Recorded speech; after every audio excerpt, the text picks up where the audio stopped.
yanzu ya wani hali kake ciki? A halin da nake ciki ina da nasin ɗaukan agacin matsalar da nake ji wallahi kuma ba ni ƙarfin jiki ba ni ƙarfi. To za ka iya faɗar yadda farko abin ya faru? Zan iya faɗa abin da ya faru ina cikin ɗaki ne sai na zo gyara wajen babanmu shi sun yi suka bani hanyoyin suka daga shi wajen sun daga ta ne ban sa wani soka ba shi ne suka daga sa na cikin ɗaki sun daga sa na cikin ɗaki to abin da yake nan faruwa shi ne nake tambayan babanmu kaga abin da ya faru shi ne yana maganar nasa ba lallai a gane shi ne da ya sa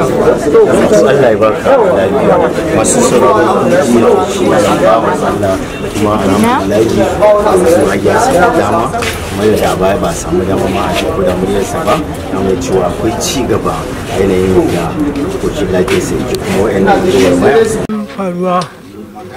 to sai ina cin ɗaki ne sunana Ahmed Abdurrahman ba sa Abdurrahman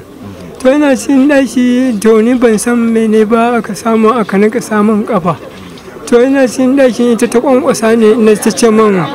ita ta zo ta karɓar min ga incin ga abin da ake min marasa kyau to tana yanayin magana da baki ne ce to wani su a suka zo ne na already dama sun riga sun toshe min basiya sun sa mantuwa shine nake cewa to su ne suka kwankwasa min suke ringa kwankwasa na da dan mama Ahmed Abdurrahman